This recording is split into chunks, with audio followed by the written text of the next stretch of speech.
Okay, welcome back to chapter number 20. This video will look at section 21.2 and changing populations. So in this section, we're going to talk about how populations actually change.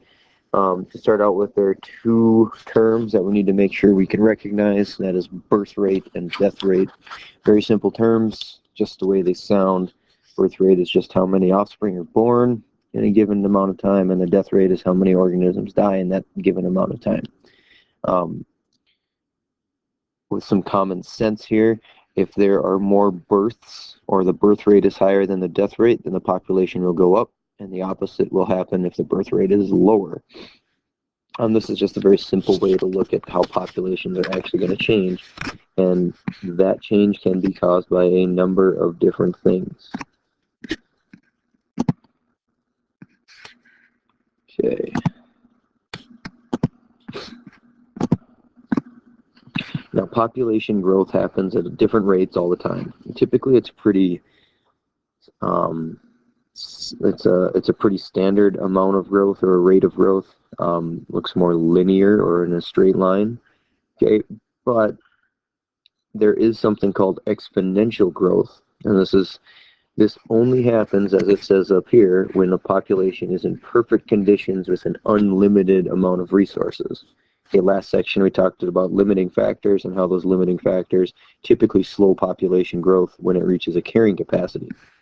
If there's an unlimited amount of resources, and the population would continue to grow, and it would not only grow, but it would grow faster and faster and faster and faster. So this graph right down here is a population over time graph, just like we saw last section.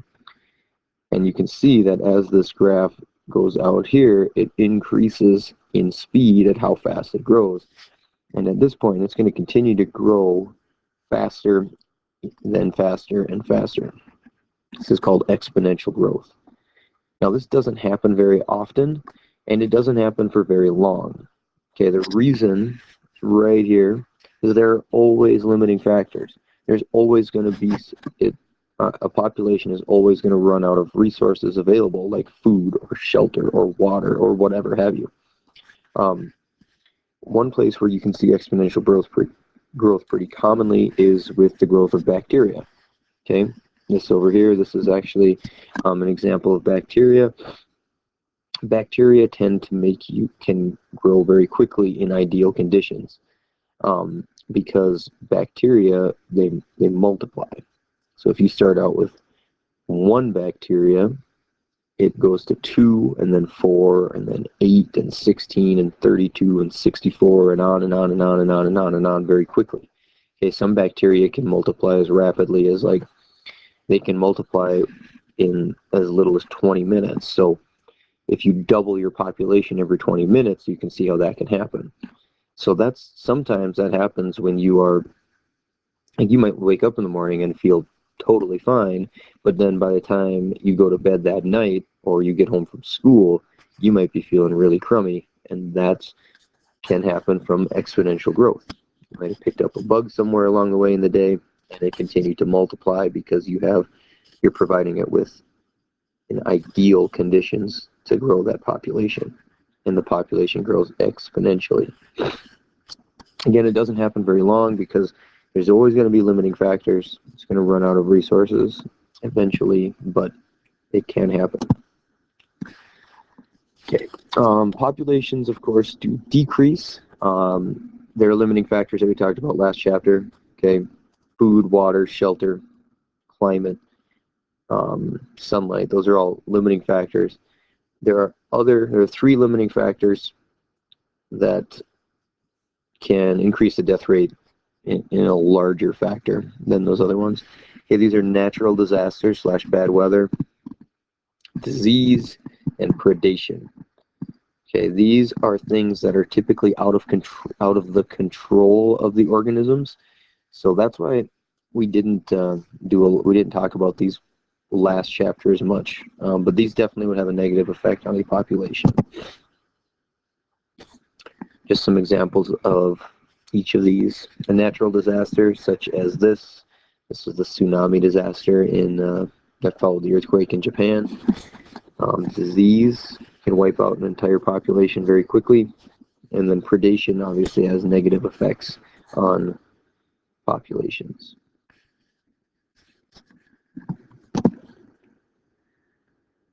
Populations can decrease to a point of extinction. Now, this is something that has happened throughout the course of time. There have been many extinction events, but there's a lot of things that have to go into this. Typically, it has to do more with the fact that there are not enough resources available. So an extinct species is one that is completely gone. An endangered species, like the silverback gorilla here, is one that their population is at risk of going extinct.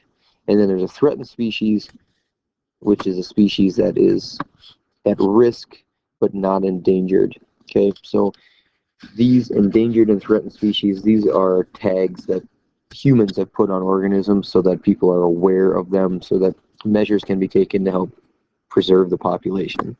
Okay, in the example with the silverback gorilla, there are not many of these left in the wild, and their population isn't growing. And one of the big reasons with that is their population grows slowly. There are not a lot of births compared to deaths. And another thing is, again, limiting factors. There has been an extreme loss of habitat for them. So the resources available to them are not very big. One of the questions that typically comes up is, with an endangered species, why don't we just breed organisms in captivity and then release them into the wild? Well, that has been tried and it is done, but if you're releasing organisms that into a situation where they do not have resources available to support them, then those organisms are not going to survive. If the carrying capacity is so low, you can put as many organisms as you want out there, but if there's not enough food and shelter and space available, then those organisms simply won't survive because the habitat can't support them.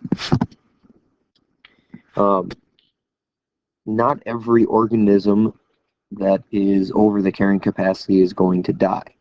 Okay, we talked about this a little bit last section. Organisms often change locations to find more resources.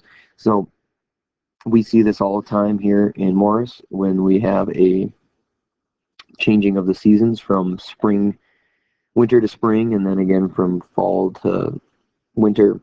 We get bird migration here. Those organisms are leaving an area where there's fewer resources and going to a place where there's more. Okay, and that's a very common thing. So while the population of geese here is going to go down during the winter, that doesn't mean that all those geese died. It just means that they flew further south to get more resources. Okay, whales are another very common group to migrate.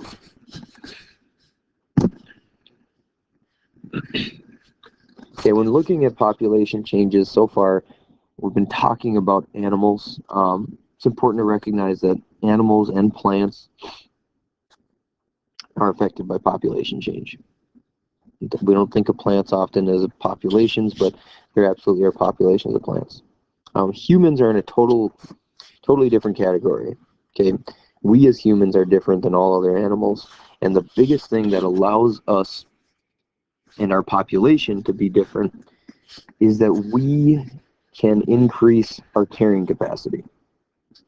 All right, we can control the carrying capacity in our ecosystem. No other animal can do that. And what I mean by that is, as humans, we have the ability to build more shelter. All right, if it's cold outside, we can put on more clothes. We can build a home that keeps us safe and warm. If it's too crowded, we can even build skyscrapers so that there's more room to live without taking up as much room on the ground. Okay, think about that. A skyscraper doesn't take up more room on the ground. It doesn't take up any more square footage on ground level, but you can double, triple, quadruple the living area because you can go vertically. Okay, now there's still, that increases population density by a lot. So we can increase our carrying capacity. The other thing is we can do is that we can grow more food. Okay, animals are subject to the food that they can find. We can grow enough food to feed all the people in the world, mostly, and we control that. That's not something that other organisms can do. Our human population has grown exponentially, as you can see on the next graph here. Okay, so this is population growth in billions, and by year, this is an exponential growth. Okay, you can see right here that is continuing to grow and grow and grow. The dotted line here is an estimation of how things are going to keep going. Now, one thing right in here that I've circled is that in about this time, in the late 1800s, is something called the Industrial Revolution. So you can see that human populations didn't grow as fast, pretty standard rate of growth to start with, and then all of a sudden in here it grew faster. Okay, in this time frame, there was something called the Industrial Revolution, which allowed organisms to, or humans to really start changing the carrying capacity. Okay, machinery became more readily used and available so that products like clothing and building materials were able to be made at more on a bigger scale. And then also we were able to transport goods much further. Okay, that's an important thing because now we can grow food here in the Midwest and then we can ship it all around the world before it goes bad.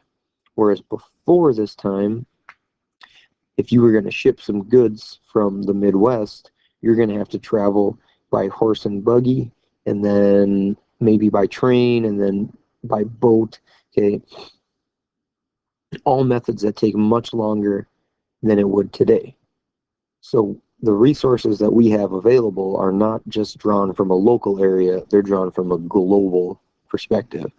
And that all started to change rapidly in this time frame, and you can see the population grew with it.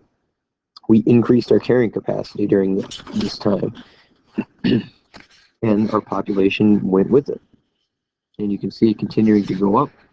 We don't know where the carrying capacity is. That's actually a question that scientists are wondering about. Where is the human carrying capacity on Earth? It's hard to know right now when our resources will be depleted.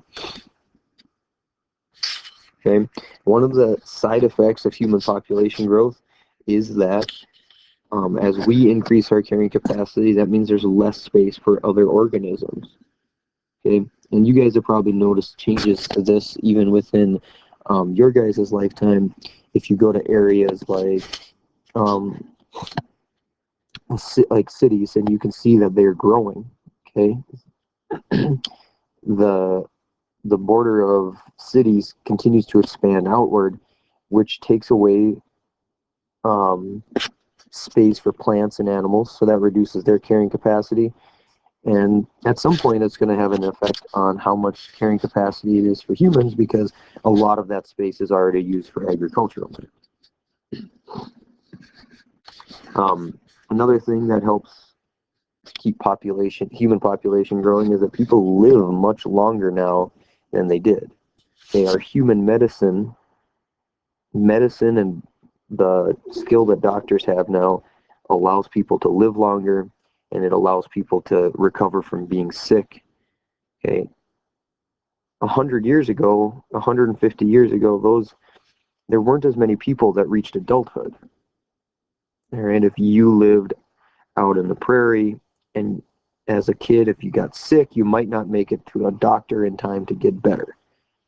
And that's a sad thing, but that was a very real concern in those times. Whereas now, most people have easy access to doctors and clinics, and most people reach adulthood. And once they're in adulthood, most people live longer. So that continues to increase the population.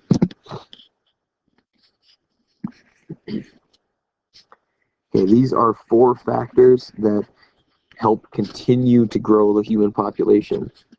And we've talked about most of them. Food obviously is a resource, but our farming and agriculture has changed incredibly in the last 100 years.